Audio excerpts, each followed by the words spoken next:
дар роҳ аст. Раҳматуллобек Фарҳодов ва истиқбол мегиранд ӯро. мухлисони гӯштин, онҳое ки ҳузур доранд дар майдон, каф мекӯбанд ба хотири ӯ. паҳлавони мо бар муқобили рақиби худ аз Туркменистон Азиз Қурбонов ба майдон меояд.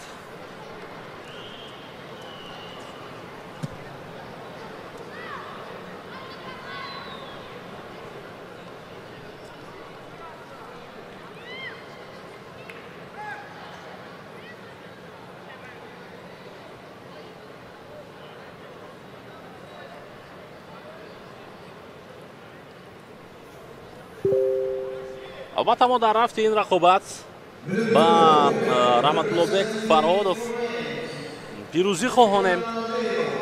бовар дорем ки ӯ метавонад ба таври шоиста ҳунарнамоӣ кунад.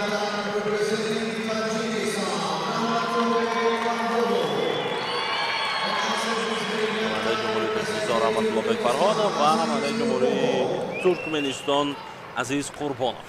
дар вазни зери 78 кило оғоз мегардад рақобат байни ин ду паҳлавон.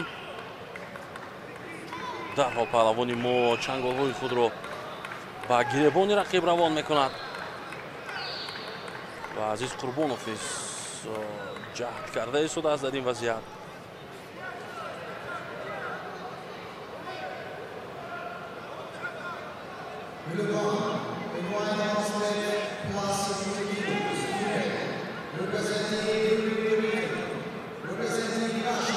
хеле пурқувват ба чашм мерасад Азиз Қурбонов низ.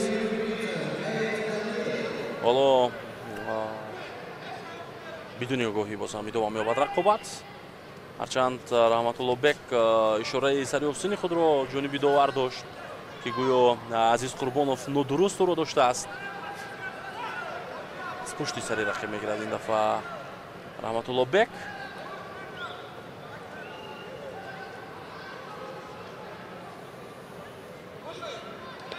бибинед инҷо мураббии Раҳматуллобек ишора дорад ки аз гиребони рақиб бояд бигирад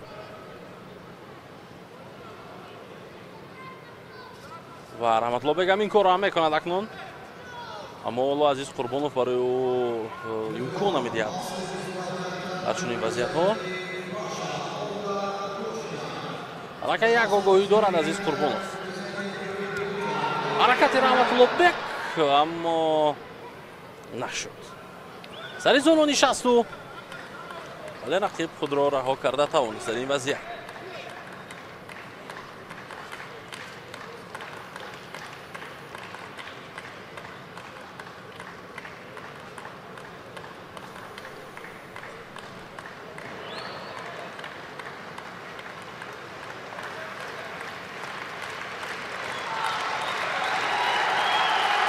кафкубии мухлисон ва дастгирии онҳо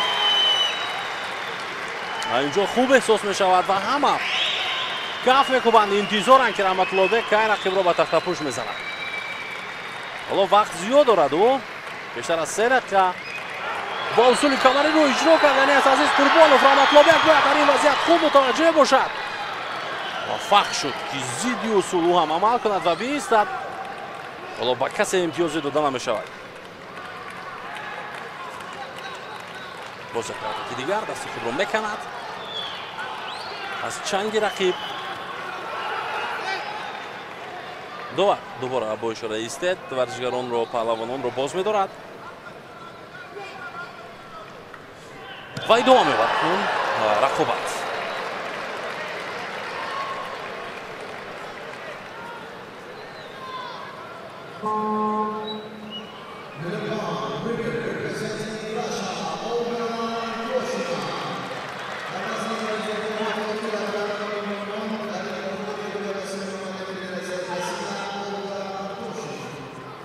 паҳлавони мо интизори як фурсат аст.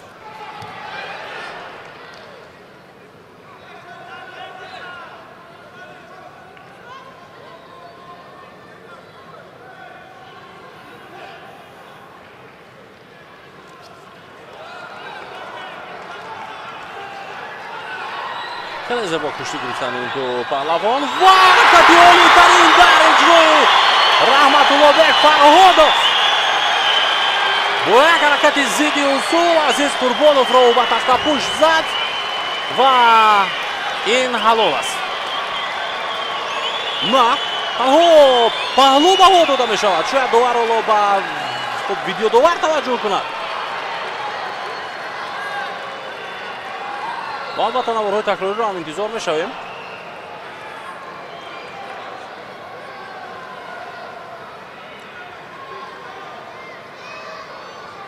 бале ҳоло наворҳои такрорӣ барои мо пешниҳод мешавад. ва саҳнаи такрорро биёед бубинем ки чӣ гуна буд ин вазъият. Луки Даруна ва рақибро ба тахтапушт задани Раҳматуллобек. бале ин ҳалол аст дӯстони азиз, ҳалоли ҳалол. ва Раҳматуллобек акнун дар ин рақобати мушкил бар муқобили паҳлавони туркман зафар ёфт ва ба даври ҳаштак финалиро хат гирифт.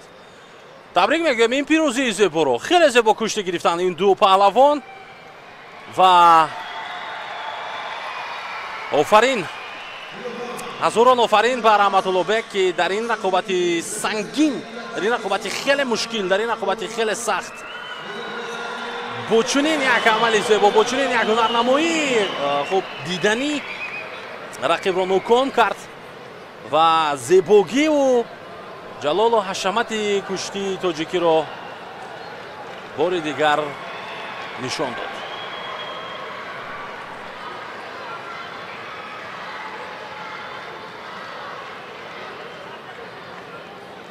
аввалан худи ӯ низ ҳайрон буд ки чӣ гуна ба хуб инҷо паҳлӯ ба огузорӣ мешавад ин ҳолат.